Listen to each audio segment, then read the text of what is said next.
Hello' আজি মই তোমালোকৰ কেমিষ্ট্ৰিৰ ইম্পৰ্টেণ্ট কেইটামান কুৱেশ্যন লৈ আহিছোঁ। এই কুৱেশ্যনকেইটা BSc নাৰ্ছিঙত আহিছিল প্ৰিভিয়াছ ইয়েৰত। তো কুৱেশ্যনকেইটা তোমালোকে চাবা, মই জাষ্ট খালি দেখাই দিম, আনচাৰকেইটা তোমালোকে চাই যাবা। প্ৰথম কুৱেশ্যনটো আছিলে the hybridization state of carbon atom in butene dioic acid is. Option 1 আছে sp2, অপশ্যন 2 আছে sp3, অপশ্যন 3 আছে বোথ, অপশ্যন 4 আছে sp। তো ইয়াৰ শুদ্ধ উত্তৰ হ'ব option 2। Option 2 is the correct answer. Next question হ'ল which of the following is not a isomer of pentane. তলৰ কোনটো পেণ্টেনৰ আইসোমাৰ নহয়। তো অপশ্যন 1 আছে এন পেণ্টেন, অপশ্যন 2 আছে 2 ডাইমেনথেই 1 প্ৰপেন, অপশ্যন 3 আছে 3 ডাইমেনথেই 1 বিউটেন, অপশ্যন 4 আছে 2 মিথাইল 1 বিউটেন। তো option 3 is the correct answer, কিয়নো 3 ডাইমেনথেই 1 বিউটেন পেণ্টেনৰ আইসোমাৰ নহয়। তো ইয়াৰ শুদ্ধ উত্তৰ হ'ব অপশ্যন 3, 3 ডাইমেনথেই 1 বিউটেন। নেক্সট কুৱেশ্যন হ'ল the oxidation number of carbon atom in CH2, Cl2 and CI4 are respectively। তো ইয়াৰ শুদ্ধ আনসাৰ হ'ব অপশ্যন 3, 0 আৰু 4। Oxidation number of carbon atom in CH2 আৰু Cl2 আৰু CI4 অক্সিডেশ্যন নাম্বাৰ কিমান হ'ব? 0 আৰু 4 মনত ৰাখিব। নেক্সট কুৱেশ্যন হ'ল which of the following dissolves in ionic solvents. তলৰ কোনটো ডিজলভ হয় আয়নিক সলভেন্টত। তো ইয়াৰ শুদ্ধ আনসাৰ হ'ব অপশ্যন 2, CH3OH। এইটো হ'ব ইয়াৰ শুদ্ধ আনসাৰ। নেক্সট কুৱেশ্যন হ'ল the conjugate acid of AHS is. ইয়াৰ শুদ্ধ উত্তৰ হ'ব অপশ্যন 2, H2S2। তাৰপিছত নেক্সট কুৱেশ্যনলৈ আগবাঢ়ি আছোঁ।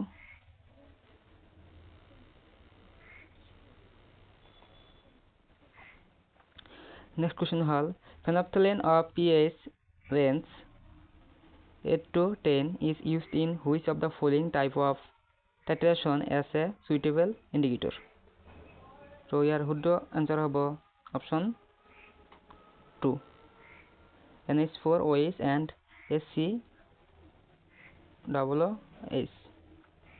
এটা হ'ব ইয়াৰ শুদ্ধ আনসাৰ। তাৰপিছত নেক্সট কুৱেশ্যন হ'ল 7 number which of the following is iron ore. তলৰ কোনটো আইৰণ হয়?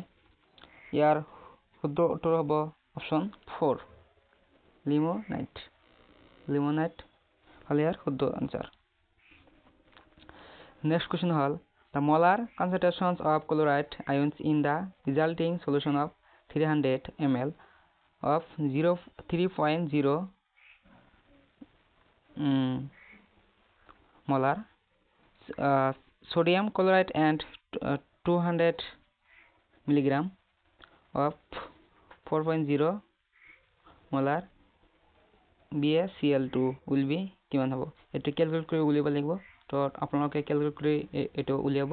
এইটো মলাৰিটি ইয়াৰ পৰা কুৱেশ্যনটো আহিছে।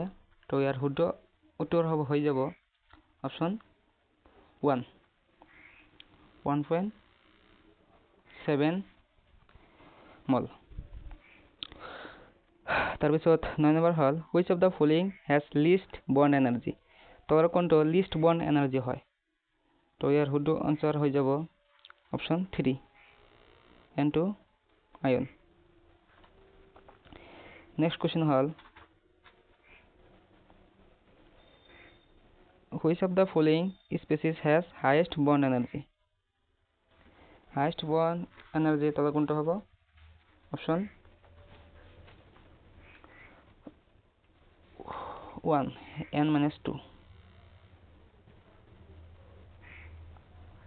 Which of the following species has the highest bond energy? তারপর 10 নম্বর আছে which of the following species has highest bond energy? highest bond energy এটো শুদ্ধ আনসার হ'ব অপশন 4.